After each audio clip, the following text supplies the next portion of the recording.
Maligayang pagbabalik sa Rai Movie Recaps. Narito na naman po tayo para sa isa na namang magandang palabas na pinamagatang Undercover High School na napalabas noong 2025. Kaya't ano pa ang ating hinihintay? Sit back, enjoy and relax love you. Ang lalaki ay orihinal na isang nangungunang ahente sa National Security Agency. Sa isang misyon upang mabawi ang mga artifact, hindi niya sinasadyang nabali ang kamay ng isang gintong estatwa ng Buddhist na nagdulot ng malaking sakuna. Si Jang Hae-seong ay sinibak sa pwesto ng pinuno ng NSA. Sa kabutihang palad, ang kanyang pinuno ng koponan ay nakiusap sa ulo na muling isaalang-alang ang ulo, pagkatapos ay binigyan si Jung Hee-young ng isang misyon upang pabyusin ang kanyang sarili. Gayunpaman, nabigla ang pinuno ng pangkat nang mabasa niya ang mga detalye ng misyon. Agad siyang nagpatawag ng night meeting kasama si Jang Hae-seong at dalawa pang miyembro ng team para pag-usapan ito. Bago opisyal na ipahayag ang misyon, ipinaliwanag ng pinuno ng pangkat ang background noong panahon ng pananakop ng mga Hapones. Isang Koreanong mangangalakal na nagngangalang Songmo ang pinabura ng emperador.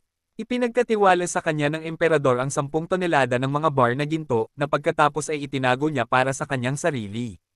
Matapos ang tagumpay ng Korea, hinabol si Seo Bong ngunit hindi niya madala ang lahat ng ginto, kaya itinago niya ito sa isang lugar sa Korea. Ang NSA ay sinisiyasat ang BIMO Consortium na itinatag ni SAE, BIMO, upang mahanap ang ginto, ngunit hindi nagtagumpay ngayon.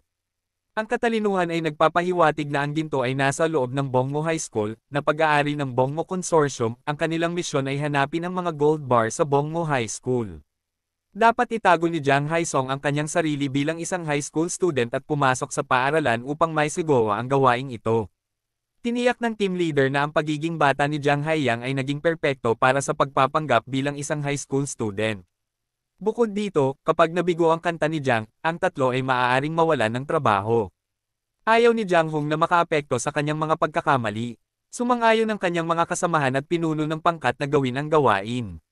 Matapos iwan ng kanyang mga kasamahan si Jang, nanatili siya sa likod ng restaurant na nagiinuman. Biglang nagkagulo sa front desk. Sinubukan ng ilang magnanakaw na umalis nang hindi nagbabayad. Binalaan sila ng anak ng may-ari na magbayad o tatawag siya ng pulis kapag tumanggi sila at naging agresibo. Nakialam si Jang Hae-seong at mabilis na hinarap ang sitwasyon. Agad namang nagbayad ang mga tulisan at tumakas.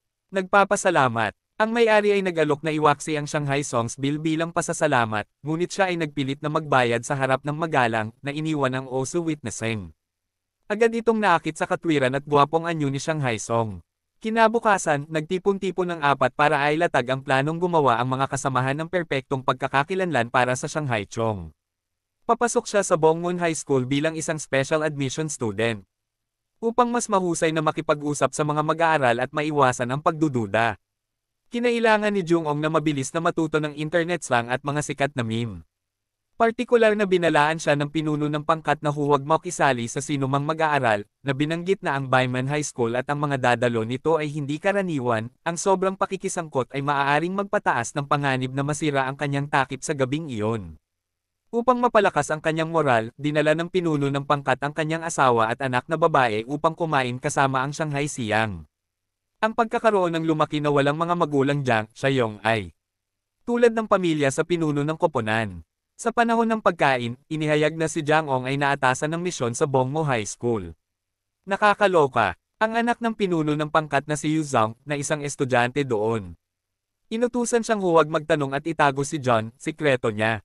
Kinabukasan, nagbihis ng matingkad si Jang sa kanyang uniforme at pumunta sa paaralan. Pagdating, pumunta siya sa opisina para makipagkita sa kanyang homeroom teacher, at nalaman niyang si Oso pala. Nakilala agad siya ni Oso A bilang ang gwapong lalaki noong nakaraang gabi. Nagtataka kung paano siya maaaring lumitaw bilang isang mag-aaral. Ngayon, hindi sumagot si Jang, sa halip ay nagdahilan. Dahil oras na ng klase Oso. Ipinakilala siya ni A sa klase kung saan pinahanga niya kaagad ang kanyang mga kasamahan, tanging si Yuji lang ang nakatitig sa hindi makapaniwala. Hindi moari na pumapasok siya bilang isang estudyante, at sa kanyang klase pagkatapos ng klase, dinala siya nito sa rooftop, na nangangakong tutulungan siyang magtagumpay sa kanyang misyon. Jang Hae-seong ay hinimok na tumutok at tapusin ang kanyang misyon ng mabilis. Gayunpaman, pagpasok niya sa silid-aralan, nagsimula siyang matulog. Marahan siyang tinulak ni Suha, ngunit ang kanyang reflexive na reaksyon ay itinuring na impolite na umani sa kanya ng pagsaway mula sa guro. Sa wakas, lunch break na. Naglibot-libot si Jiang Hai sa campus at hindi nagtagal ay napansin niya ang isang lumang gusali na may markang walang pasok na nakabukas ang pinto sa kabila ng karatula. Ang gusali ay suportado ng steel scaffolding dahil sa edad nito. Sa mga nakakandadong pinto at bintana na pumipigil sa pagpasok sa likod ng gusali, nakita ni Shanghai Chung na tumatakbo pa rin ang metro ng kuryente. Habang nag-iisip kung paano papasok, nakita niya ang ilang kaklase na binubuli ang isang kaklase. Nais tumulong ni Shanghai Chung ngunit natakot na ilantad ang kanyang pagkakakilanlan. Pagtalikod niya, nabangga niya ang isang pala na nagpaalerto sa mga lalaki na kinilala siya bilang bagong transfer student. Inutusan nila si Jiang na bumili ng merienda para sa kanila, bigo, ngunit pinaalalahanan ng payo ng pinuno ng kanyang koponan na maging mapagpasensya. Nag-aatubili siyang pumayag sa kanilang mga kahilingan. Bumalik sa klase, nagtanong si Shanghai Chung tungkol sa lumang gusali. Ipinaliwanag ng kanyang kaklase na ito ay itinayo noong panahon ng pananakop ng mga Hapones at nabalitang pinagmumultuhan dahil sa sira-sira nitong estado, ang paaralan ay pinaghigpitin ang pagpasok. Si Shanghai Chung ay nagulat pabalik sa kanyang pinuno ng koponan na pinaghihinalaan niya na ang ginto ay nakatago sa loob ng maayos, ngunit mapanganib na gusali, sa haka-haka. Naglalaman ito ng mga kagamitan upang makontrol ang temperatura at halumigmig upang maiwasan ang pagdumi ng ginto. Inutusan siya ng team leader na suriin kaagad ang gusali. Ang Shanghai ay may gamit at may kapansanan. Pumasok ang surveillance sa building habang paakyat siya ng hagdanan, may lumabas na baril sa hagdanan na tinutukan siya ni Ua, na nagpapatrolya para iwasang pumutok ang kanyang saplot. Jai Xiong tumakas OSU chased, ngunit hindi makita ang kanyang mukha. Pinigilan ni Jung Hai Xiang ang desisyong humanap ng isa pang pagkakataon na makapasok sa gusali kinabukasan. Iniulat ni Sao ang insidente kagabi sa Board of Directors at sa punong guro, sa halip na ay silang lumang gusali. Agad na nagpa siya ang board na maghintay at tingnan kung babalik ang taong nakaitim na gustong maunawaan ang kanyang layunin. Pagdating sa paaralan, nagtagal si Jiang Seong malapit sa lumang gusali. Nakita niya ang punong guro na pumasok sa gusali at gusto niyang sundan upang mag-imbestiga, ngunit pinigilan ng seguridad ng may pag-aatubili, umalis si Shanghai. Nang mapagtonto na ang pagbisita ng punong guro sa araw ay nagpapahiwatig na alam ng paaralan ang tungkol sa break-in. Nang babalik na siya sa klase, nakarinig siya ng mga ingay mula sa basurahan at natuklasan niyang nakakulong ang kanyang kaklase sa loob. Ipinaliwanag ng kanyang kaklase na siya ay binubuli ng mga bully sa paaralan dahil wala siyang mga magulang at nakatira lamang sa kanyang lola na may edad na. Natatakot siyang sabihin sa mga guro dahil maaari itong humantong sa mas masahol na paghihiganti kapag natagpuan sila ng OSU. Nang tanungin niya kung paano napunta ang kaklase niya sa ganoong sitwasyon, nagdahilan ito at mabilis na umalis. Pagkatapos ay hinailan ng OSU si Shanghai sa opisina para sa isang paliwanag. Habang iniisip ni Shanghai Chung kung ano ang sasabihin, napansin ng OSU na kahawig ng mga mata niya ang taong nakaitim noong nakaraang gabi. Siya ay humakbang pasulong upang tingnan ng malapitan, ngunit patuloy na umiwas si Shanghai Xiang, na pagtantong huli na ang OSU ay nahulog sa lupa at mabilis na nakatakas si Shanghai sa opisina. Sa tanghalian, sabay silang kumain ng kanyang kaklase kung saan hindi inaasahang nalaman ni Jiang na nasa loob ng lumang gusali ang kanyang kaklase. Sinabi ng kanyang mga kaklase na ang gusali ay usap-usapan na pinagmumultuhan dahil ang bangkay ng isang batang babae ay inilibing doon at dala ng pag-usisa na pinasok niya. Pagkatapos ay ipinakita niya kay Jiang, siya ay isang video na kuha niya, na nakunan ng isang pinto sa basement na nakasecure ng electronic lock Jiang. Naghinala siya na ang mga gintong bar ay maaaring nakatago sa likod ng pintong iyon. Ibinalik pa lang niya ang telepono sa kanyang kaklase nang lumapit ang bully sa paaralan kasama ang kanyang barkada. Inakusahan niya ang kaklase na umalis sa lugar ng basurahan ng walang pahintulot at nagpa siya na parusahan siya sa pamamagitan ng pagdura sa kanyang pagkain at pagpilit na kainin ito. Tahimik ding nakatingin ang ibang mga estudyante.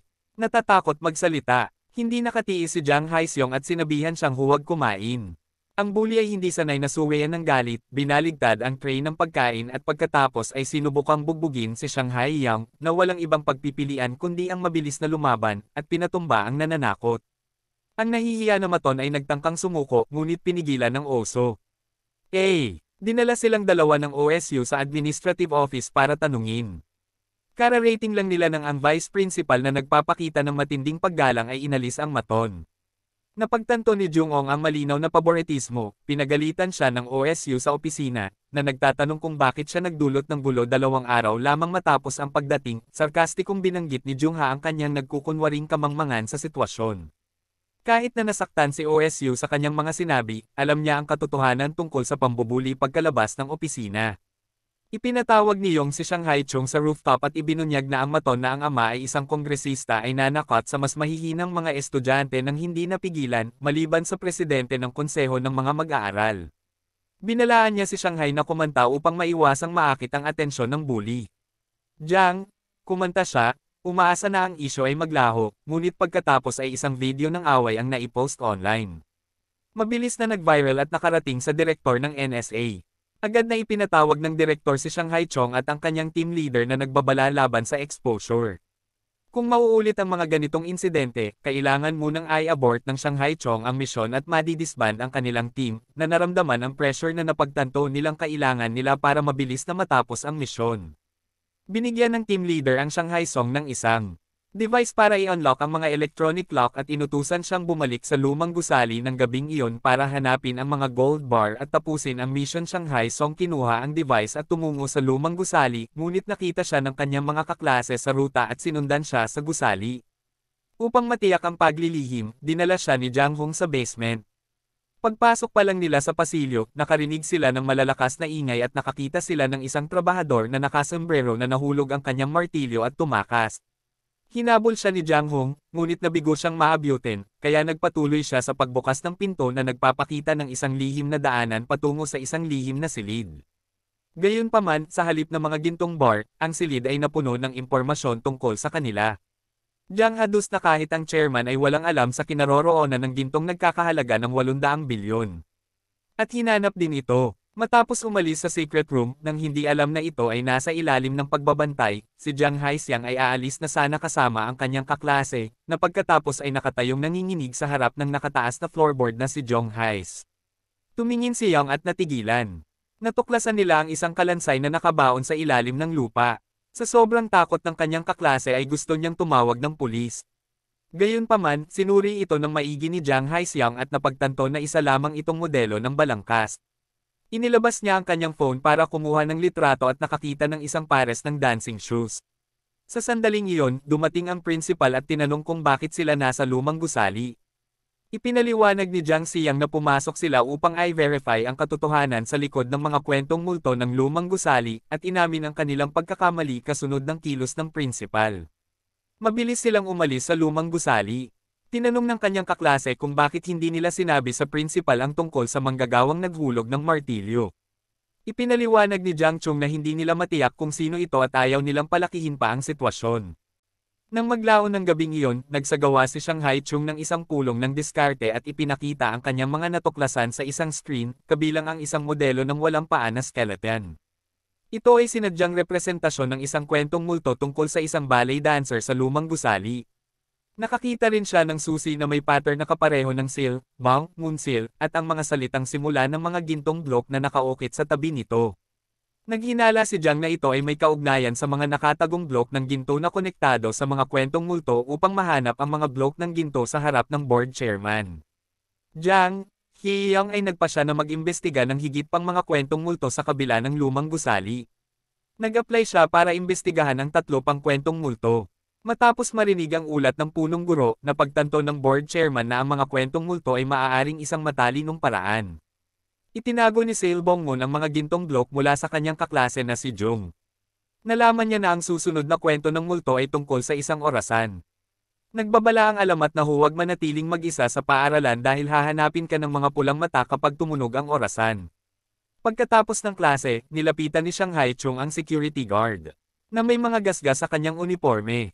Kinilala niya ang gwardya bilang ang manggagawang naghulog ng martilyo noong nakaraang gabi. Inamin ng gwardya, ngunit sa kabila ng hindi sinasadyang pagkatuklas niya sa skeleton model, wala siyang alam na ibang kapakipakinabang na impormasyon. Pagkatapos ng klase, nalaman ng bureau OSUA na inalis ng isang bully ang kanyang kaklase. Natuklasan niya na niloko ng bully ang kanyang mga kaklase, lola sa kanyang ID card, at binyo-bully din ang kanyang kaklase na si Teacher Oso, na ipinadala ang bully sa opisina. Ngunit binalaan siya ng maton na kumilos bilang isang guro ng kontrata. Tinanong ng OSU ang kanyang kaklase kung palagi siyang binyo-bully ng bully. Natatakot sa karagdagang paghihiganti, sinabihan siya ng kaklase na biro lang iyon at mabilis na umalis pa uwi. Jiang hiniling ni Chung sa isang kasamahan na siyasatin ang pagkakakilanlan ng bully at tinulungan ang isang matandang babae na mangolekta ng nakakalat na karte nang mapagtantong siya ang lola ng kanyang kaklase. Nagpasalamat ang kaklase kay Shanghai Chung na nagbigay sa kanya ng kanyang numero ng telepono para sa anumang pangangailangan sa hinaharap bago umalis. Sa kanyang pag-uwi, Oo ay naging mas galit. Nakipag-chat siya dati sa isang kasamahan na ibinunyag na ang bully ay nanliligalig sa kanyang kaklase. Nais niyang iulat ito sa punong guro ngunit pinayuhan siya ng kanyang kasamahan na huwag pansinin ito dahil ang ama ng bully ay naging kongresista sa loob ng 3 termino at ang kanilang paaralan ay pinapaboran ang mga maimpluwensyang pamilya. Pauwi na sana si Jong nang makatanggap siya ng tawag mula sa kanyang kaklase na nagsasabing naaresto ang kanyang lola.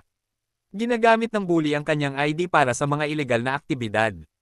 Kinabukasan, nag-viral ang isang post sa school forum na inaakusahan ang bully na hindi lang nananakot kundi nakikisali pa sa ilegal na sugal. Ito ay humantong sa pagpapatawag ng punong guro ang maton na Guro Osuo ay nahayag bilang ang taong nag-post nito sa gabi. Lihim na nag-imbestiga si Jung-ong sa isang kwentong multo sa isang gusali nang lapitan siya ng board chairman na kinwestiyon ang kanyang presensya ng huli na. Bago siya makapagpaliwanag, inihayag niya ang kanyang pagkakakilanlan at binalaan siya. Umuwi ang kaklase na nalilito at nakitang naghihintay si Haiyang sa kanya. Mas maaga sa araw na iyon, ipinatawag ng punong guro ang kaklase, ang bully, at Guro Osu, upang i-verify ang katotohanan ng post sa forum sa ilalim ng pressure. Maling sinabi ng kaklase na kasinungalingan ang post at inakusahan si Jang Haixiang na sinaktan siya. Oo nagulat sa kaklase niya. Nalaman niya iyon noong nakaraang gabi. Nilapitan ng bully ang kaklase at binyantaan na kapag hindi siya sumunod, mamamatay ang kanyang lola sa kulungan. Tinanong ni Jang Haixiang kung tinakot ang kaklase. Napaiyak ang kaklase dahil sa unfairness ng mundo. Hindi raw siya makukulong sa pag-iisip kung ano ang mangyayari sa kanyang lola. Sa wakas ay tinanong niya kung bakit hindi siya sinisi ni Jang Haixiang kay Aling Jang. Sumagot si Haixiang na wala sa mga ito ang kanyang kasalanan, hindi mula sa simula. Kinabukasan, talagang disiplinado si Jang Haixiang.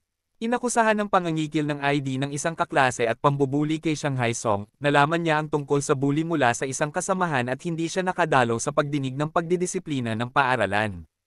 Itinulak ng kaklase ang lahat ng sisi sa Shanghai Song nang malapit na siyang paalisan ng paaralan dahil sa pambubuli. Si Teacher Osuo, biglang tumayo, nagsalita ng walang kaparerekan para maantala, at nang malapit na nilang tapusin ang kasalanan ni Haiyang, may bumusina na may nagmaneho ng motorsiklo papasok sa paaralan. Si Hai iyon. Nagdala siya ng helmet na figure mula sa backseat patungo sa pagdinig para simulan ang kanyang counter-attack. Bago sumakay sa paaralan, pumunta si Jong sa isang bodega.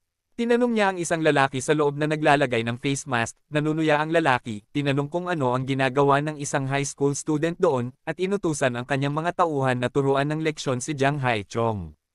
Pagkatapos ng laban, pinatumba ni Shanghai Chung ang mga lalaki. Matapos ang laban, nalaman niyang sinundan siya ng 2 pang miyembro ng koponan. Haharapin daw nila ang resulta at hinimok si Jang Haixiang na dalhin agad ang lalaki. Sumugod si Jang Haixiang sa paaralan. Sa pagdinig, isang sycophantic na lalaking guro ang nagtanong kung bakit siya nagdala ng isang tagalabas. Sumagot si Jang Haixiang na ang lalaki ay isang mahalagang saksi na nagpapaliwanag na siya ang pinuno ng isang website ng pagsusugal. Nalaman ng Pangulo mula sa manager na ang maton ay isang VIP client ng kanilang website at may utang sa kanila ng malaking halaga. Para mabayaran ang utang, kailangan niyang patuloy na magdala ng mga bagong kliyente at magdala pa ng mga ID. Ang dahilan kung bakit nahuli ang lola ng mga kaklase ay dahil sa bully. Galit na galit, hinampas ng bully ang mesa. Sinubukan ng kanyang ama na ibahin ang atensyon, sinabing ang isyo ay hindi ang kanyang anak, ngunit si Jung, siya si Jang. Sinabi niya na kung tatanungin kung binyo bully niya ang kaklase, ang sagot niya ay hindi. Iminungkahi niya na alam ng lahat kung sino ang totoong bully. Sinubukan ng bully na banta pa ang kaklase. Ngunit sa wakas, ang kaklase ay nagsalita ng katotohanan na isiniwalat ang lahat ng bagay na pinilit sa kanya ng bully na sabihin, at na ang bully ay ang nang-aasar sa kanya noon pa man. Para patunayan ang kanyang punto, nag-project si Haiong ng video sa screen. Galit na sinampal ng bully si Hai, na ngayon ay may dahilan para gumanti at sinampal ng malakas ang bully. Galit na galit ang ama ng maton, sinubukang sampalan si Shanghai, ngunit pinigilan ng Beong si Oso na inihagis siya sa lupa gamit ang isang judo move. Pagkatapos, pinahiran ng guro ng OSU si Jangs ng gamot at ipinaalam sa kanya na pinatalsik ang maton. Ang kapaligiran sa pagitan nila ay naging kakaiba na puno ng hindi maliwanag na pag-ibig. Kinabukasan, ipinagpatuloy ni Jiang Hong ang pagsisiyasat sa orasan, sinusubukang pilitin itong buksan kapag walang tao. Pumasok ang ate niya at humarang sa kanya. Kaya ipinaliwanag niya na sa tingin niya ay mukhang mahal ang orasan. Sa isang casual na chat, nalaman niya na ang pagpapatalsik sa bully ay nag-iwan ng bakante sa student council. Nag-aalala rin si Jiang Hasong sa kanyang kapatid na mapansin ng student council president. Biglang napansin ni Jay Jiong ang isang orasan na kapareho ng kanyang iniimbestigahan sa isang group photo ng student council. Nalaman ng HAIs na may dalawang magkaibang orasan sa paaralan at gustong pumasok sa student council room upang tingnan, ngunit pinigilan ng isang tao na nagsabing mga miyembro lamang ng konseho ang maaaring pumasok. Iminungkahi niya na sumali na lang ang mga Hai sa student council at inalok siya ng regalo na tinanggihan ni Hai Yang. Lumapit si Jiang Sai sa Gurong OSU na nagpahayag ng kanyang pagnanais na sumali sa student council. Tinanong ng OSU kung bakit biglang gusto niyang sumali, kung saan nagbigay ng malabong tugon si Shanghai Chung. After checking the requirements also, I informed him na may 3 kondisyon. Unang ranggo sa nangungunang 10 sa pinakahuling pagsusulit sa buong paaralan. Pangalawa, pagkuha ng mga lagda mula sa mahigit 100 na taga-suporta. At pangatlo, pagtanggap ng pag-aproba mula sa kasalukuyang student council. Si Pangulong Jung Hai-siang ay nakaramdam ng labis, ngunit nagsimulang mangolekta ng mga lagda, simula sa kanyang kaklase na lubos na sumuporta sa kanyang bid habang kumakanta ang Shanghai, nag-aalala tungkol sa pagtitipon ng natitirang 79 na lagda. 2 estudyante ang lumapit sa kanya na nag-aalok ng kanilang kadalubhasaan sa pagkolekta ng mga lagda. Nauna na silang humingi ng tawad sa kanyang kaklase dahil sa hindi pagsumbong sa kanya at naging magkaibigan. Nangakong hahawakan ng mga pirma. Gayunpaman, nang sinubukan nilang mangalap ng higit pang mga pirma, tumanggi ang ibang mga estudyante. Bukod sa signature challenge, mahina ang academic performance ni Jung na 7 araw na lang ang natitira bago ang midterms, tiniyak siya ng leader ng grupo. Hahawakan nila ang mga pirma. At dapat ay tumutok siya sa kanyang mga pagsusulit. Pagkatapos ay nag-organisa sila ng promosyon na nag-aalok ng mga sandwich sa sinumang pumirma para sa Shanghai, na nakakagulat na gumana ng maayos. Pinuna ng isang miyembro ng student council si Jiang. Bata pa siya, sinasabing bumibili siya ng mga lagda gamit ang pera. Ang isa pang tao ay nagsabi na kung si Jiang, matagumpay niyang naisumat ang kanyang aplikasyon, tutulan nila ito. Dahil siya ang may pananagutan sa pagpapatalsik sa maton. Nang humingi ng opinyon ang student council president sa isang miyembro ng council na nagngangalang Eugene. Shanghai ay nag-alinlangan at nagpahayag ng kanyang hindi pag-aproba, na binanggit ang kanyang kamakailang paglipat sa paaralan at ang kanyang kawalan ng pamilyar kay Yuan. Ibinigay ng team leader ang signature form kay Shanghai Yong na binanggit na sila ay pagod na. Ngayon ay si Jai Yang na ang magtanghal. Pagkaalis ng 3, nakatanggap ng tawag si Shanghai Chung na nagpapayo sa kanya na huwag sumali sa student council. Hinikayat si Shanghai Chung na sirain ang listahan at huwag nang tumuntong sa student council. Nang magtatanong na sana si Jiang Haiyang kung bakit biglang nag-warning si Shanghai Yang na huwag isipin ang pagpasok doon. Nagbanta siyang ilantad ang tunay na pagkakakilanlan ni Jiang Yang kung sasali siya pagkatapos sabihin ito, umalis si Shanghai Yang. Samantala, nalaman ng chairman na mayroong 2 orasan sa paaralan at narinig mula sa principal ang tungkol sa aplikasyon ni Shanghai Yang sa student council. Sabik siyang magtagumpay si Shanghai Yang dahil nakita niya siya bilang isang variable na maaaring magdulot ng mas maraming kaguluhan. Inutusan niya ang principal na bantayang mabuti ang Shanghai Song. Ginamit ng Shanghai Song ang sipon bilang dahilan para magsagawa ng misyon. Ipinahayag ng OSU ang kanyang nais na bisitahin ang kanta ng Shanghai sa bahay. Mabilis na ipinaalam ng kanta ng Shanghai sa pinuno ng koponan upang maiwasang malantad ang pagkakakilanlan ng kanta ng Shanghai. Nagsimula sila ng isang emergency na aksyon. Kinailangan nilang tipunin ang lahat ng mga bagay na tipikal ng isang mag-aaral sa high school, at mag-set up ng isang silid upang maging katulad ng mga high school. Sa loob ng 15 minuto bago sila matapos, kumatok ang guro sa pinto. Sinusubukang iwasan siya. Hindi sinasadyang natapon ng Shanghai Song ang lugaw sa OWA, kaya napilitan siyang papasukin siya. Habang nililinis ni OWA ang Shanghai Song, sinubukan niyang paalisin kaagad ang mga miyembro ng koponan, ngunit lumabas siya ng mas maaga kaysa sa inaasahan. Ipinaliwanag ni Shanghai Song na nag-aayos siya ng mga damit nang malapit na silang umalis. Natapilok si Awa sa ilang kalat at kinuha ang Shanghai Song bilang isang lifeline. Sabay silang nauwi sa halikan. Nahulog ang isang miyembro ng team na nakatago sa wardrobe. Laking gulat ni Cyan nang makita niya silang lahat at hiniling niyang malaman kung sino sila. Sinubukan ni John na gumawa ng kwento na nagsasabing lahat sila ay katrabaho mula sa restaurant at nagpaplano kami ng sorpresa, ngunit hindi niya ito binili. Bakit sila nagtago sa aparador? Desperado na takasan ang awkwardness. Nagpeke si John ng mahinang spell at bumagsak sa sahig. Ang kanyang kapitan ay nagmamadaling pumasok, kinuha siya ng husto at iniwan na sinisisi si Cyan sa nangyari. Naiwan siyang ganap na nalilito at walang ideya kung ano ang nangyari. Ang susunod na araw ay araw ng pagsusulit. Sinusubukan ni John ang kanyang makakaya upang manatiling nakatutok at tinatapos ang lahat ng mga tanong. Kinokolekta ni Cyan ang mga papel, ngunit naghihinalo pa rin siya sa kanya. Nang gabing iyon ay muli siyang umiinom para subukang kalimutan ang lahat ng nangyari. She gets tipsy and by mistake, pumunta sa lugar ni John sa pag-aakalang kanya ito dahil magkatapat sila. Patuloy niyang tinatawag ang pangalan nito hanggang sa lumabas ang kanyang ina at ipasok siya sa loob. Tumingin si John at tahimik na tumawa. Kinabukasan, pumasok si John sa paaralan na kinakabahan sa mga resulta. Kinuha niya ang kanyang test paper at laking gulat niya nang makitang ikasampu siya sa buong paaralan. Kinikilig siya. Ibig sabihin maaari na siyang opisyal na sumali sa student council. Tumawag siya sa kanyang team para sabihin sa kanila ang magandang balita at lahat sila ay nagdiwang.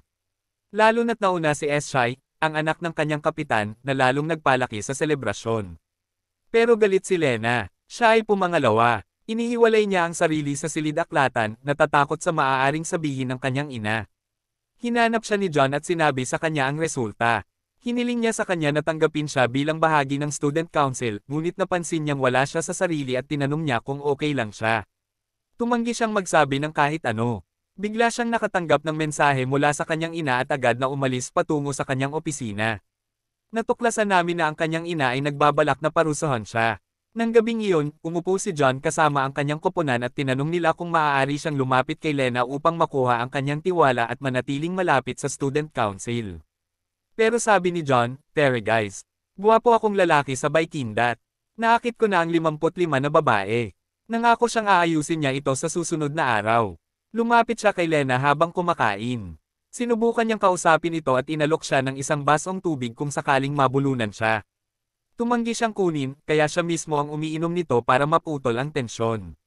Pinagtatawanan siya ng lahat. Sa kabila nito, pumayag si Lena na hayaan siyang kunin ang dating pwesto ng Toro sa konseho. Si John ay masaya at dumidalo sa kanyang unang pagkikita sa kanila. Ipinakilala siya ni Cyan sa ibang miyembro. Pagkatapos ng pulong nang umalis ang lahat, sinamantala ni John ang sandali at sinubukang buksan muli ang mahiwagang orasan. Pero pumasok si Lena. Mabilis siyang nagkunwaring nakatingin lang sa labas ng bintana. Inaanyayahan siya nito sa hapunan. Sumasang-ayon siya sa pag-iisip na ito ay isang magandang pagkakataon upang makuha ang kanyang tiwala. Kinabahan si Cyan at sinubukang lumabas sa hapunan, ngunit iginiit ni Lena na kailangan niyang pumunta at bigyan pa siya ng pera para makabili ng damit. Nang gabing iyon, pumunta silang tatlo sa isang magarbong restaurant. Hindi maganda ang pakikitungo ni Lena kay Cyan, na umaarte na isa siyang utusan para magmukhang superior sa harap ni John. Pinalalabas pa nga niya ito at binilhan ng bago niyang sapatos. Nabigla si John. Sa wakas ay naiintindihan na niya ang sikreto. Nagtago si Cyan. Siya ay nagagalit at tumayo para sa kanya. Pagkatapos ng hapunan, kinausap niya si Cyan at hinihimok itong ihinto ang pagpapakontrol sa kanya ni Lena. Pero tumango si Cyan. Sinabi niya sa kanya na huwag makialam sa kanyang buhay. Ang pagsisilbi kay Lena ang pinili niya. Paalis na siya. Mamayang gabi, umuwi si Lena. Hinihintay siya ng kanyang ina. Nalaman namin na ang kanyang ina ang pumipilit sa kanya na tretuhin si Cyan sa ganitong paraan. Sinabi pa niya sa kanya na dalhin si John sa student council para matiktikan nila ito at malaman ang lokasyon ng ginto. Nang gabing iyon, pumasok si John sa paaralan at sinubukang buksan muli ang orasan, ngunit wala pa ring mahanap. Biglang may naglagay ng note sa ilalim ng pinto at tumakbo palayo. Natarante si John at binuksan ang note. Ang nakasulat, "Alam kong pulis ka." Natulala siya. Ang kanyang takip ay hinaypan. Kinabukasan sinabi niya sa kanyang kapitan, nagsimula silang mag-isip ng magkasama. Sino kaya ang nakakaalam? Habang si John ay nagmumuni-muni sa bahay, nakatanggap sila ng mensahe mula sa security guard ng paaralan. Siya ang nakakaalam ng totoo at gustong makilala agad si John. Sumang-ayon si John at tumungo upang salubungin siya. Nakita namin ang guard na naghihintay sa rooftop. Biglang lumitaw ang isang nakamaskara na figure at umatake na sinusubukang kunin ang notebook. Pinipigilan ng gwardya na lumaban ang gwardya, ngunit natalo siya at agad na napatay. Si John ay dumating ng huli na. Hinanap niya ang katawan ng gwardya at napagtantong wala na siya. Pagkatapos ay nakita niya ang notebook at nagulat siya. Diary ito ng kanyang ama. Ang parehong ama na nawala 20 taon na ang nakakaraan. Oo, mahal na manunood, ang amang hinahanap ni John ay sa wakas ay bumalik sa anyo ng isang talaarawan. Nakita ni John ang lalaking nakamaskara na tumatakas at hinabol. Sinubukan ng lalaki na tambangan siya mula sa likuran, ngunit nilabanan siya ni John ng may hindi kapani-paniwalang kasanayan. Ibinagsak niya ito at tatanggalin na sana ang kanyang maskara, ngunit itinulak siya ng lalaki at tumakas sakay ng naghihintay na sasakyan. Nalaman namin na ang lalaking nakamaskara ay assistant ng principal. Iniutos niya sa kanya na alisin ang bantay, ngunit humihingi siya ng paumanhin sa hindi pagbawi ng notebook. Pumasok si John sa opisina ng ministro at sinuntok ang kanyang bodyguard. Nilock niya ang pinto. Seryoso ito. Hinarap niya ang ministro, ibinaba ang talaarawan at hinihiling ang katotohanan. Nagbabanta siyang ilantad ang lahat. Natarante ang ministro at isiniwalat ang katotohanan. Ang ama ni John ay may parehong misyon. Hinahanap niya ang ginto ngunit nawala. Galit na galit si John. Hindi siya makapaniwalang inilihim sa kanya ang lahat ng ito. Halos atakihin niya ang ministro, ngunit sumugod ang kanyang kapitan at pinigilan siya. Lumabas sila para mag-usap. Sinabi ni John na gusto niyang umalis sa misyon. Sa bahay, sinimulan niyang basahin ang talaarawan. Naglalaman ito ng malawak na impormasyon tungkol sa mga lihim ng paaralan na maaaring humantong sa kayamanan. Samantala, bumisita si Cyan sa kanyang lugar. Nagulat siya na wala siya sa bahay at inaakala niyang nagpapagaling pa siya sa parehong oras. Ang isa sa mga kasamahan ni John ay nagkunwaring estudyante at sinubukang pumasok sa paaralan, ngunit pinigilan siya ng iba. Masyado na siyang matanda, walang maniniwalang estudyante siya. Pakiramdam nila ay wala na silang pag-asa. Biglang pumasok si John, sinabi niya sa kanila na bumalik siya sa misyon. Gusto niyang hanapin ang ginto at malaman ang nangyari sa kanyang ama. Nagulat ang mga kasamahan niya ngunit mabilis na nagrally sa likod niya.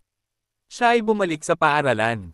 Natutuwa ang mga estudyante na makita siya, ngunit ibinawas ni Cyan ang 20 puntos sa kanyang record dahil sa kanyang pagliban. Pagkatapos ng klase, dumiretso si John sa student council room at dumiretso sa orasan gamit ang diary ng kanyang ama. Binasa niya ang mga tagubilin at sunod-sunod ang mga ito. Nagtagumpay siya sa wakas, bumukas ang orasan at nagsimulang tumugtog ang isang musikal na melody. Itinala ni John ang tono. Biglang pumasok si Cyan. Sinabi niya sa kanya na nakita niya itong nakikipaglaban sa nakamaskara na figure ay kagabi at ngayon ay alam niyang hindi siya estudyante. Nagbabanta siyang isusumbong siya. Nagpanik si John. Kung sasabihin niya na ang buong misyon ay babagsak. Mabilis niyang nilock ang pinto at sinabi sa kanya ang totoo. Ipinahayag niya na siya ay isang pulis sa isang lihim na misyon. Nagulat si Cyan sa paghahanap ng nakatagong kayamanan. Ginagamit ni John ang sandali para takutin siya ng kaunti. Binabalaan niya siya, kung sasabihin mo sa sinuman, makukulong ka sa loob ng 100 taon. Takot na takot si Cyan at may kalokohang naniniwala sa kanya. Nangako siyang hindi sasabihin at nag-aalok pa na tulungan siya sa misyon. Nang gabing iyon, bumalik si John sa kanyang koponan at tinutugtog sila ng melody. Sinabi niya sa kanila na ang susunod na clue ay may kaugnayan sa isang piano at ikinwento din ang nangyari kay Cyan. Galit na galit ang kanyang kapitan. Hindi niya dapat tinakot. Inutusan niya si John na humingi ng tawad. Sumang-ayon si John na hihintayin niya siya sa restaurant ng kanyang ina at sinabi sa kanya na nagbibiro lamang siya. Nangangako siya na kung tutulungan siya nito, pararangalan siya at gagantimpalaan. Iniisip ni Cyan ang kanyang sarili bilang isang lokal na bayani na iginagalang ng lahat. Kinikilig si John. Kinabukasan, tumungo siya sa music room ng paaralan at muling binasa ang diary ng kanyang ama. Nalaman niya na matagal na ang nakalipas, may isang magaling na mag-aaral sa piano na niloko ng kanyang guro. Nang malaman niyang buntis siya, iniwan niya ito, nawasak na binawian siya ng buhay. Nang maglaon, habang nagpipiano mag-isa ang guro, nagsimulang tumugtog mag-isa ang instrumento. Lumitaw ang multo ng dalaga. Pulang-pula ang kanyang mga mata. Simula noon, isinumpa na ang piano at walang nang ahas na lumapit dito. Habang tinatapos ni John ang pagbabasa, lumitaw si Cyan sa likod niya at nagtanong kung nasaan ang piano. Sinabi niya sa kanya na ito ay nasa opisina ng punong guro at siya lamang ang makaka-access dito. Ngunit ipinalam sa kanya ni Cyan na isang malaking kaganapan sa paaralan ang paparating. Maaabala ang lahat, ginagawa itong perpektong pagkakataon para makalusot. Tuwang-tuwa si John. Sinabi niya sa student council na gusto niyang dumalo sa event, ngunit tumanggi si Lena. Kulang pa siya ng 20 points. Natigilan si John at nasaran ng loob. Nang gabing iyon ay nakikipagpulong siya sa kanyang koponan upang mag-brainstorm ng solusyon. Biglang pumasok si Cyan kay John at sa kanyang team at sinabi sa kanila na may paraan para mabawi niya ang kanyang mga nawala na punto sa pamamagitan ng pag-film ng pampromosyong video para sa paaralan. Sa una, tumanggi si John sa ideya na nakakahiya sa kanya. Walang paraan na magagawa ko iyon. Masisira ang karisma ko. Paano kung makita ako ng magiging asawa ko ng ganito? Ngunit sa susunod na araw ay pumasok siya sa paaralan kasama si Cyan at atubiling sumang-ayon na ayaw niyang malagay sa panganib ang misyon. Nagsimula siyang magturo sa kanya ng ilang mga cute na pose at kilos na gagawin sa shoot. Sa una ay tumanggi siya at kinukutya kung gaano siya katanga, ngunit nang ipaalala niya sa kanya ang misyon na kanyang pinagkukulang. Si John ay sumuko at nagsimulang kopyahin ang bawat pose. Tinuturuan siya nito habang nagsushoot. Nag-post siya na parang isang propesyonal na modelo at lahat ay natulala sa kanyang hitsura. Hindi mapigilan ng mga babae ang pagtitig sa kanya ng gabing iyon. Nagpasya si John na pretuhin si Cyan sa hapunan upang pasalamatan siya sa pagtulong sa kanya. Habang nagsasama sila, muli niyang naiisip ang kanyang kaibigan noong bata pa siya. Biglang nagsimulang umulan ng ayon. Tinatawag siya ng ina upang magdala ng payong at habang tinatawag niya ang kanyang pangalan, si John freezes. Kapareho ito ng pangalan ng kanyang childhood friend. Napagtanto niyang siya talaga ito. Pinagmamasdan niya ito nang hindi makapaniwala, nakangiti sa tuwa. Sa wakas ay natagpuan na kita, ngunit kapag sinubukan niyang kausapin siya, pinagtatawanan niya ang kanyang pangalan. Hindi niya nakilalang nasaktan siya, lumayo siya. Kinagabihan, umuwi si John at tumingin sa isang lumang photo album na puno ng mga alaala. Naaalala niya ang mga sandali nilang magkasama at natututo kami. Siya ang kanyang unang pag-ibig. Masaya si John na pinagtagpo sila ng tadhana pagkatapos ng lahat ng mga taon na ito. Kinabukasan sa paaralan, nakita niya itong sumasayaw habang naglilinis ng opisina. Tinitigan siya nito ng tahimik, natutuwa at nostalgic. Napapansin niya at nakaramdam siya ng hiya. Nagmamadali siyang umalis para dumalo sa isang staff meeting. Pumasok ang prinsipal at hiniling sa mga guro na tulungan siyang pumili ng pinakamagandang babae sa paaralan para sa isang kampanya. Natural, pinipili nilang lahat si Lena since anak siya ng prinsipal. Ngunit kapag turn na ng estudyante, gusto ni Cyan na i-nominate si John at imungkahi na magsagawa sila ng boto. Pumayag naman sila, pero kinakabahan si Cyan. Kung ito ay bumagsak, ang misyon ay maaaring mabaygo. Sa kabutihang palad, nanalo si John sa boto. Natutuwa siya kapag nalaman niya ito at nagdiwang kasama ang kanyang koponan. Niyaya pa niya silang mag-lunch. Nakita niya si Char na may dalang napakaraming libro at masama ang pakiramdam niya. Parang kapatid ang tingin niya sa kanya. Tinutulungan niya siya. Umupo sila at nag-uusap. Humihingi siya ng tawad sa pakikialam niya sa buhay niya kanina. Ngumiti siya at pinatawad siya. Sinabi niya na hindi masamang tao si Lena, ngunit mahirap ang kanyang buhay dahil sa kanyang ina. Ako lang ang makakahawak sa kanya. Nang gabing iyon, umupo si John kasama ang kanyang koponan upang talakayin ang ghost piano. Napagtanto nila na kailangan ng isang tao na laruin ito.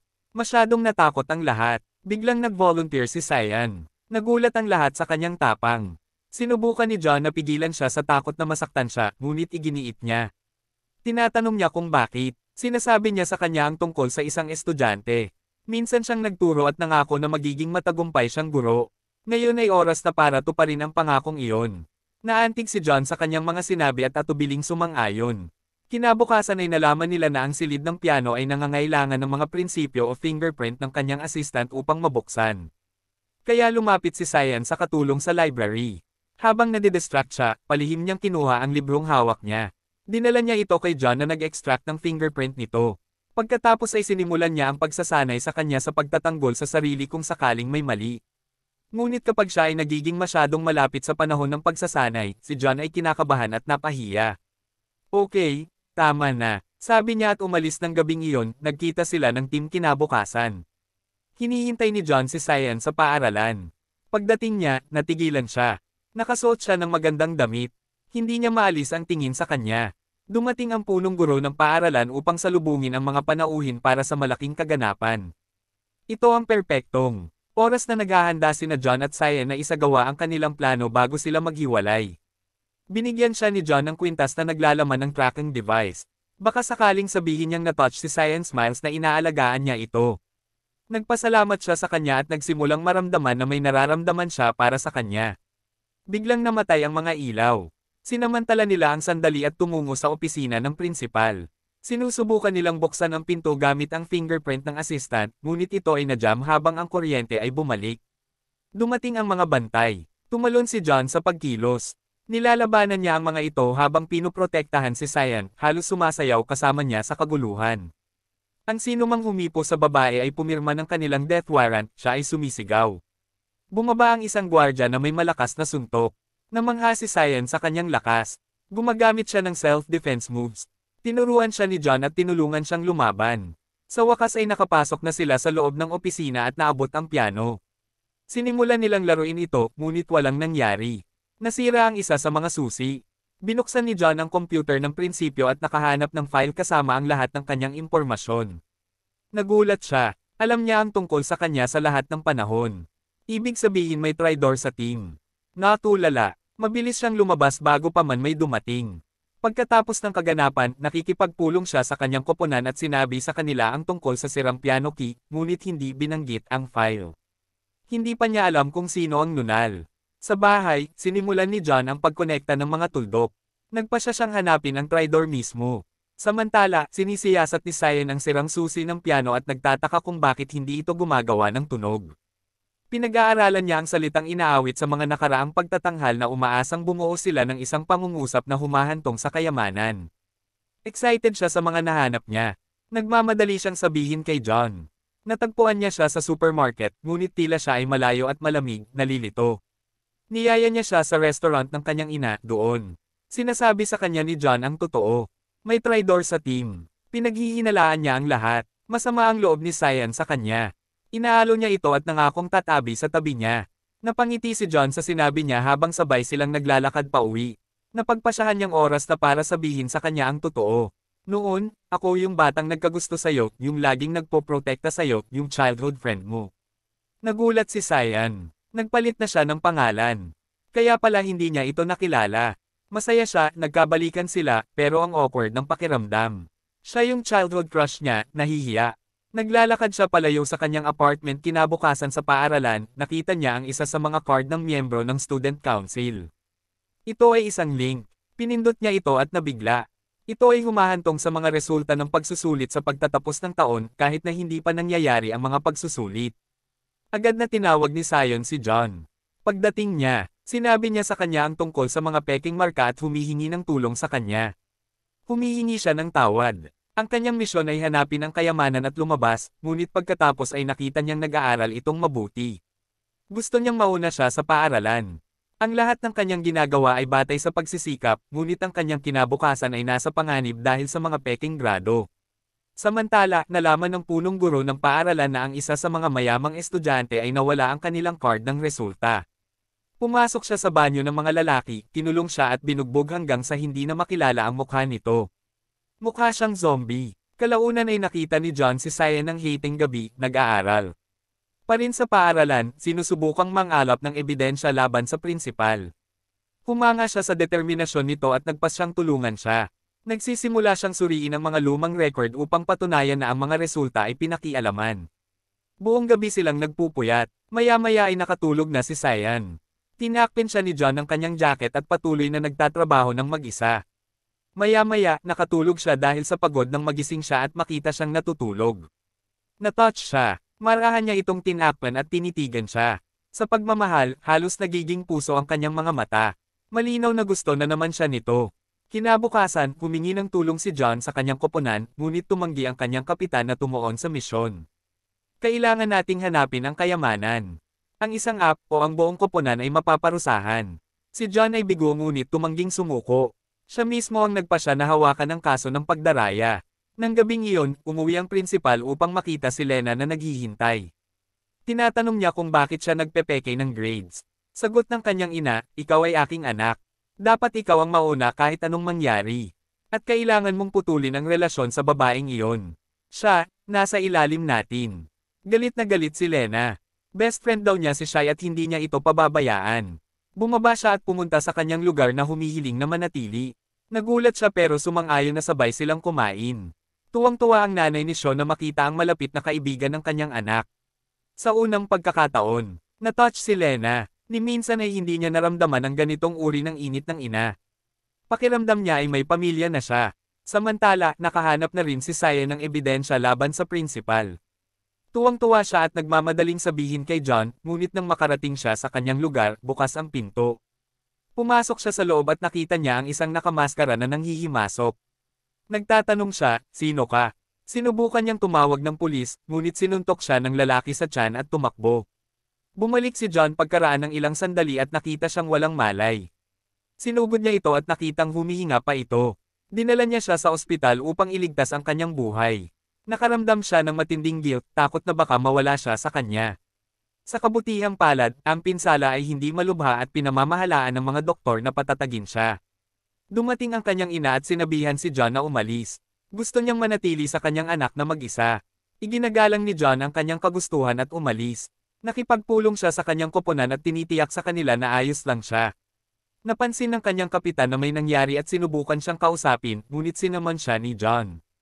Nagsisimula na siyang maniwala na ang kanyang kapitan ay maaaring ang traidor. Muntik niya itong suntukin, ngunit nagpipigil at lumayo. Umupo si John sa tabi ni S, binabantayan siya kapag nagising siya, nakangiti siyang masaya na nandoon siya. Humihingi siya ng paumanhin sa paglalagay sa kanya sa panganib. Pinapanatag niya ito, malakas ako. Hindi ako mamamatay ng ganoon kadali.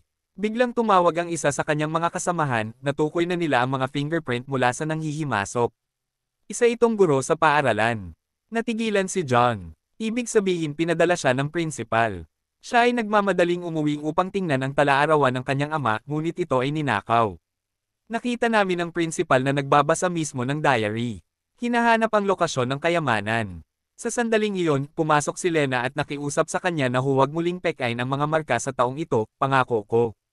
Mag-aaral muna ako at papasok. Paalis na siya, ngunit walang balak makinig ang kanyang ina. Inutusan niya ang kanyang katulong na ituloy ang plano. Nang maglaon, nakipagkita ang katulong sa gurong nagnakaw ng talaarawan. Dinala niya siya sa isang kotse at kinidnap siya. Nawala ng malay ang guro. Inutusan ng katulong ang kanyang mga tauhan na patayin siya upang alisin ang anumang ebidensya na maaaring makapinsala sa punong guro. Ngunit sinusubaybayan sila ng pangkat ni John. Sinubukan nilang iligtas siya, ngunit nahulog sa isang bitag.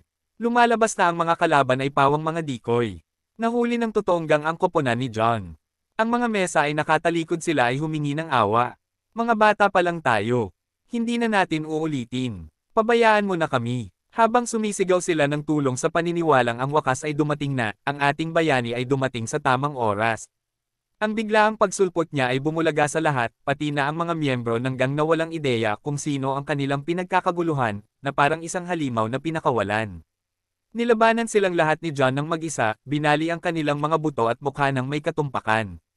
Tinalo niya ang buong gang, naiwan lamang ang malaki at makapangyarihang Deputy John na nakasuhan sa kanya.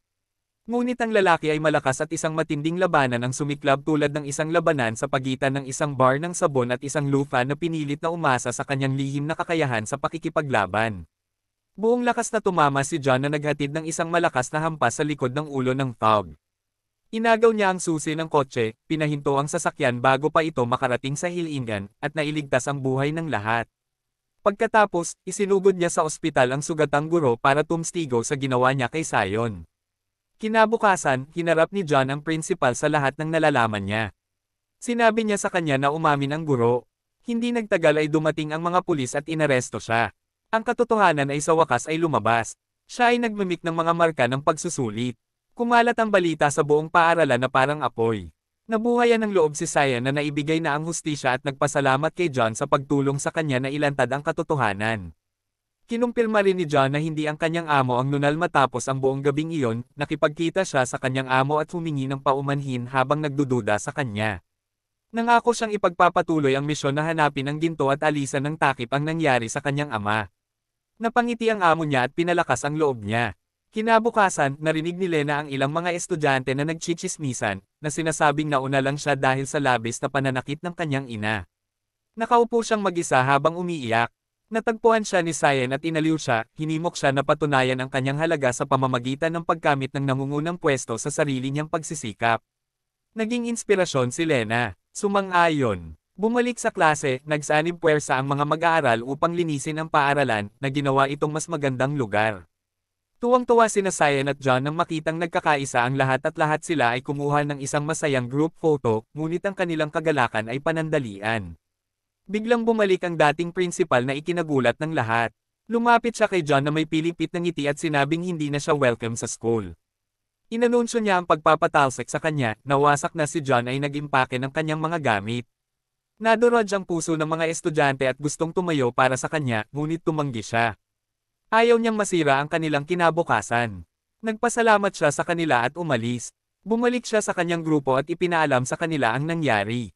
Pinaghihinalaan nila ang ministro ay humila ng mga string upang palabasin ang prinsipyo. Iyon ay kapag ito ay tumama sa kanila. Baka siya ang nunal. Nagpasya silang ipagpatuloy ang misyon ng palihim. Ngunit hindi, nagtagal ay sinugod ng mga investigador ang kanilang punong tanggapan. Nakakita sila ng mga salansan ng pera at inakusahan ang amo ni John ng suhol. Siya ay naaresto. Galit na galit si John at gustong lumaban, ngunit pinigilan siya ng kanyang amo para protektahan siya. Pagkatapos ay tumawa ang punong guro na tinawag si John at binalaan siya na kung lalapit siya, ikukulong niya ang kanyang koponan at paalisin si Cyan na nalilito at galit. Umupo si John mag-isa. Natagpuan siya ni Cyan, naramdaman ang kanyang kalungkutan, at binigyan siya ng isang masiglang salita. Nangako siyang mananatili sa tabi nito kahit anong mangyari. Ang kanyang mga salita ay muling nagpasigla sa kanyang determinasyon. Kinabukasan, tinawagan siya ni Shia na may nakaaalarmang balita. Sinimulan ng punong guro ang kanyang bagong sistema ng pagraranggo na naghahati sa mga mag-aaral batay sa kanilang mga marka. Alam ni John na malapit na ang oras. Kailangan niyang hanapin ang ginto bago pa maging huli ang lahat. Tinipon niya ang kanyang koponan at nirepaso ang lahat ng ebidensya. Nagsimula siyang maghinala na ang kayamanan ay maaaring nakabaon sa ilalim ng lumang rebulto ng dating punong guro. Upang kumpirmahin, si John ay nagbalat kayo bilang isang delivery guy at pumasok sa paaralan. Sinamahan niya siya. Nilapitan nila ang rebulto at sinubukang ilipat ito para lang makitang lumipat ito, nasa sabik. Napagtanto nila na maaaring natagpuan nila ang nakatagong kayamanan, ngunit sa sandaling iyon ay dumating ang punong guro at hiniling kay John na tanggalin ang kanyang helmet. Kinakabahan. Nag-alinlangan si John, ngunit tinakpan ni Cyan ang mga mata ng punong guro. Pinayagan si John na makatakas sa principal. Nalaman at galit na galit. Gumanti siya kinabukasan sa pamamagitan ng paglabas ng larawan nina Cyan at John sa grupo ng mga mag-aaral, na binabalangkas sila bilang isang iskandalosong mag-asawa. Sinimulan ng lahat na kutsain si Cyan, na sinasabing nakikipag-date siya sa isang mas batang estudyante. Sinubukan ng deputy head na paalisin siya, ngunit nakialam si John sa tamang oras. Alam niyang kailangan niyang ihayag ang katotohanan. Sa takot na baka sabihin niyang siya ay isang pulis, SI at nagpanik, ngunit ipinakita lang ni John sa mga estudyante ang isang peking id na nagpapanggap bilang isang mas matandang lalaki na bumalik sa paaralan para sa kanyang pag-aaral. Nagpeke siya ng isang emosyonal na kwento tungkol sa pagiging mahirap at nais na mapabuti ang kanyang sarili. Pinaniwalaan siya ng mga estudyante, pinatawad, at pinasaya pa siya. Hinimok nila siya na ipagpatuloy ang kanyang pag-aaral at manatili sa sayon, ngunit sa sandaling iyon ay lumitaw ang masamang prinsipyo at sinira ang sandali. Napilitan si John na umalis. Ni-walkout siya ni Sion, proud na ipinagtanggol niya siya noong gabing iyon. Tinipon ni John ang kanyang koponan at sinabi sa kanila na sigurado siyang ang ginto o hindi bababa sa isang bagay na mahalaga ay nasa ilalim ng rebulto. Nagplano sila ng night raid. Matagumpay na nailipat ni John ang rebulto at natuklasan ang isang lihim na silid sa ilalim ng lupa, kumbinsido na dito nawala ang kanyang ama. Bumaba siya, ngunit sa halip na kayamanan, nakita niya ang isang kalansay. Lumubog ang kanyang puso. Suot nito ang damit ng kanyang ama. Bumagsak si John sa kalungkutan. Sa wakas ay natagpuan na niya ang kanyang ama, ngunit bilang mga buto lamang. Samantala, dumating ang principal at ang kanyang mga bantay. Sinubukan ng team ni John na pigilan siya, ngunit mas marami sila. Nakarating siya sa silid at natakot na walang nakitang ginto. Nasira ang kanyang mga pangarap. Napaluha siya. Kinabukasan, nagsagawa ng libing si John para sa kanyang ama. Nadurog ang puso niya. Siya ay kumapit sa pag-asa na ang kanyang ama ay buhay pa, ngunit ang pag-asang iyon ay namatay kasama niya. Umupo si Cyan sa tabi niya, inaalo siya sa katahimikan. Pare-parehong natalo ang kanyang koponan, hindi alam kung paano iangat ang kanyang espiritu, ngunit pagkatapos ay dumating ang lahat ng mga estudyante. Napaiyak si John. Napagtanto niyang hindi siya nag-iisa. Nagpasalamat siya sa kanila at nagpasya na tapusin ang misyon para sa kanyang ama. Nakipagkita siya sa kanyang amo na nakakita ng bala malapit sa kalansay. Hinala nila ang ministro ang may pananagutan. Nangako ang dalawa na magtutulungan para mapabagsak siya, ngunit bago pa sila makakilos, pinaalis ng ministro si John sa determinadong trabaho. Hineblat ni John ang kanyang baril kinabukasan at nagsimulang maghayganti. Nakita siya ni Sayo na umalis at naramdaman niyang may mali. Binalaan niya ang koponan at sinugod siya ng mga ito. Dumating si John sa hotel ng ministro, naghintay ng tamang sandali, at pumasok sa silid. Tinutok niya ang baril sa kanya at itinanong ang katotohanan. Kinikilabutan. Sinubukan ng ministro na tumakas, ngunit na-corner siya ni John nang malapit na siyang magtapat. Pumasok ang kanyang mga bantay at inaresto si John, ngunit hindi nila alam kung sino ang kanilang kinakaharap. Sumipot ang team ni John, galit na galit at isa-isang inilabas ang mga guard, isa na lang ang natira.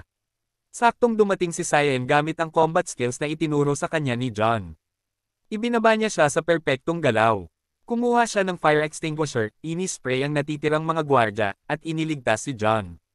Sinubukan nilang tumakas, ngunit hinarang sila ng security ng hotel. Sa kabutihang palad, dumating ang koponan at pinigilan sila. Natakot si Sion para sa kanila.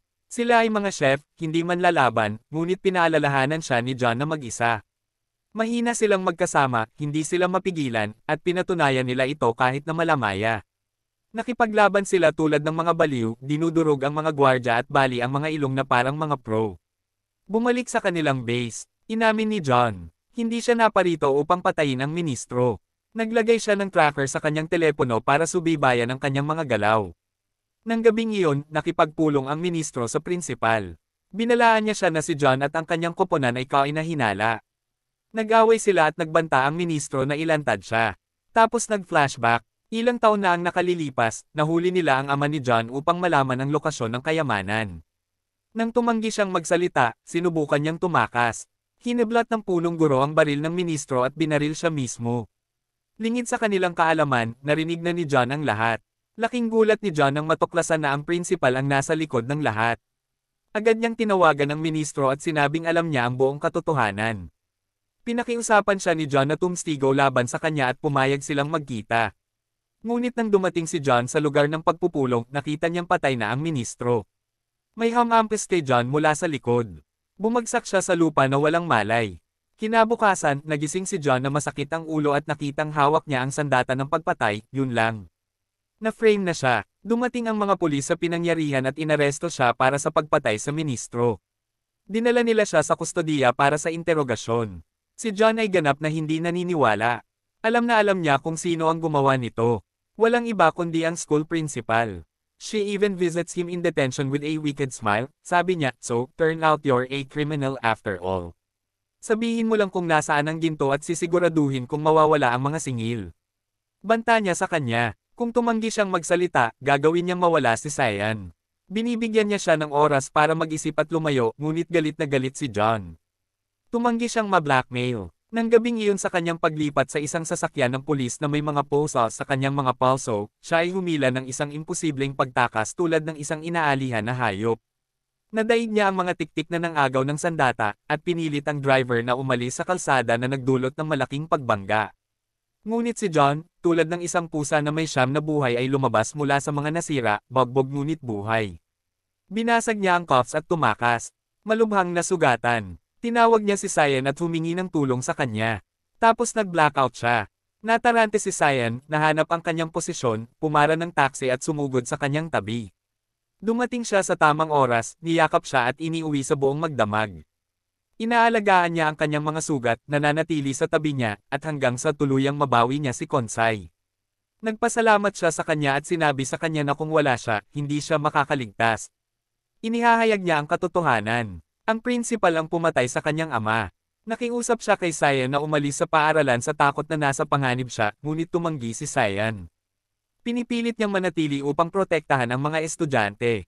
Biglang nagpakita ang team ni John na nakabalat kayo dahil sinusubaybayan sila ng mga pulis. Sa kasamaang palad, ang kanilang mga pagbabalat kayo ay isang biro at nakita ng mga pulis ang kanilang tagwan. Anyway, hinawakan ni John si Cyan at tumakas sa bintana, niyakap siya ng mahigpit. Bumagsak siya sa isang stack ng mga kutson na maginhawang inilagay. Salamat sa direktor. Para naman sa kakampi na tumatalon pagkatapos sa kanila, matigas ang kanyang nalapag. Sinabi ni John kay Ayon na guluhin ko sila, tumakbo ka. Niyakap niya siya at nag-alis na parang ninja, nagsuot ng kakaibang accessory para itapon ng mga pulis. Gumagana ito. Siya ay nakakakuha ng kanilang atensyon at mga pulgas kahit na ang kanyang mga pinsala ay tumatagal ng tol. Sa kabila ng sakit, siya ay sumugod at nagmamadaling pumunta sa istasyon ng pulisya na may nakarecord na ebidensya ng pakikipag-usap ng ministro sa punong guro. Pinatunayan nito ang kanyang pagiging inosente. Na-clear si John sa lahat ng mga singil at ibinalik sa parehong oras. Pinatalsik ng punong guro si Cyan sa paaralan na sinasabing tinulungan niya si John, ngunit hindi hahayaan ng mga estudyante na mag-slide iyon. Bumangon sila bilang protesta, hinihiling na magbitiw ang punong guro. Sa halip, ang balita ay kumakalat na parang apoy. Galit na galit, tumawa ng baliw ang prinsipal. Inihayag niya ang kanyang tunay na baluktot na sarili. Pinutol niya ang kuryente, nagbubuhos ng gasolina kung saan-saan at humampas ng posporo. Plano niyang sunugin ang buong paaralan. Ang estudyante ay sumisigaw sa takot, ngunit si John ay sumabog sa oras. Sinusubukan niyang pigilan siya. Pinipilit niyang ihulog ang kanyang sandata, pagkatapos ay hinawakan ito, tumatawa na parang baliw. Nagbabanta siyang tatapusin ang buhay ng lahat doon. Saktong dumating ang anak niyang si Ian. Umiiyak, nakikiusap siya sa kanyang ina na tumigil na. Nag-freeze ang principal. Hindi niya inaasahan na masasaksihan ng kanyang anak ang kabaliwan na ito. Nadurog ang puso. Nagsusumamo si Leon. Huwag gawin ito, nanay. Dinurog ng guilt. Itinaas ng prinsipyo ang baril na handang wakasan ang lahat. Ngunit sumulong si John at sinalo ang lighter bago ito bumagsak. Nagyaya ang lahat. Iniligtas niya lang silang lahat. Dumating ang kanyang koponan at sa wakas ay naaresto. Ang prinsipyo. Nagsisilbi ang hustisya para sa lahat ng kanyang mga krimen na hinimok ng kasakiman para sa ginto at kapangyarihan. Nawala niya ang lahat. Ang kanyang karera, ang kanyang kalayaan, at ang pagmamahal ng kanyang anak na babae. Nakahinga ng maluwag si John. Tapos na ang misyon. Pero bigla, siyang natamba. Lahat ay isinugod siya sa ospital na nananatili sa kanyang tabi hanggang sa imulat niya ang kanyang mga mata. Nagising si John, buhay siya maya-maya, dumalo siya sa trial ng principal. Ang kanyang katulong ay tumstigo laban sa kanya at siya ay sinentensyahan ng habang buhay na pagkakakulong. Ang kanyang anak na babae ay dumedalaw sa kanya sa kulungan habang umiiyak. Nangako siyang magsisimula ng bagong kabanata, magsisikap, at ipagmalaki ang kanyang ina. Sinabi niya sa kanya na mahal niya pa rin siya at patuloy na bibisita. Ang punong guro na nalulula sa emosyon ay humihikbi. Sa wakas ay napagtanto niya kung ano ang nawala sa kanya. Kinabukasan, bumalik si John sa paaralan upang magpaalam, ngunit sa kanyang pagtataka, ang lahat ng mga mag-aaral ay naghihintay sa kanya sa mga bintana na naghagis ng mga regalo, nagpapasaya at nagpapasalamat sa kanya para sa lahat. Ngumiti ng malalim si John. Nagpaalam na siya at umuwi na. Doon siya napadpad sa isang nakatagong compartment na iniwan ng kanyang ama. Nasa loob nito ang ginto. Ang kayamanan na matagal na nilang hinahanap ay pagkabigla. Tumawag si John sa amo niya, nakita ko. Sabi niya, mission complete. Ang ginto ay ibinalik sa mga awtoridad. Nalaman namin na naging principal na ng school si Sion. Nagdiriwang siya sa kanyang unang klase. Makalipas ang isang buwan, nagtapos siya at nag-apply para sumali sa puwersa ng pulisya, determinadong magtrabaho kasama si John. Para naman kay Leon Ian, sinusunod niya ang kanyang hilig at pumasok sa art school, na tinutupad ang kanyang pangarap na maging isang pintor. Sa wakas, dinala ni John si Cyan sa tuktok ng bundok upang panoorin ang mga bituin. Binigyan niya siya ng singsing, ipinagtapat ang kanyang pag-ibig, at nag-propose na oo si Cyan. Niyakap niya ito ng mahigpit, at sa wakas ay binigay niya ang passes. Oo, ang sikat na romantikong passes. At bawat iba pang matamis na bagay na nararapat sa kanya, nangangako silang gugulin ang kanilang buhay ng magkasama. At dito na nga nagtatapos ang palabas natin para sa araw na ito. Maraming salamat sa panunood.